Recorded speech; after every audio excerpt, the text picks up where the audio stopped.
ایک پیغام ہے، ایک ثانیہ ہی نہیں بلکہ حق اور باطل کے درمیان یہ عظیم معرکہ ہے۔ حق اور باطل یعنی جھوٹوں اور سچوں میں فرق کرنے والا یہ واقعہ ہے کربلا، یہ معرکہ ہے۔ تو یہ نہیں کہ ہر سال رو دھو کے چپ ہو جانا، بلکہ اس میں کچھ پیغام ہے امام عالی مقام کا۔ آپ کو جب مدینہ پاک کے قصر عمارت میں بلا کر کہا گیا کہ یزید کی بیعت کر لو، یزید کی بیعت کر لو، آپ نے دو الفاظ میں کہا کہ میرے جیسا پاکیزہ حق پرست آدمی یزید کے ہاتھ میں ہاتھ نہیں دے سکتا، اور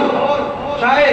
زہر بندہ کمزور ہو، جابر اور ظالم آدمی کے سامنے ڈٹ جانا، کلمہ حق کہنا، جابر حکمران کے سامنے بھی، یعنی بڑے طاقتور حکمران کے سامنے بھی کلمہ حق کہنا، یہی اسلام ہے، یہی پیغام امام حسین رضی اللہ تعالی عنہ ہے۔ تو آپ نے دو ٹوک الفاظ میں کہا کہ میں یزید کے ہاتھ میں ہاتھ نہیں دے سکتا۔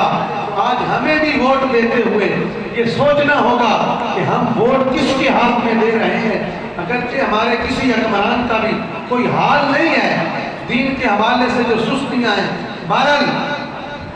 امام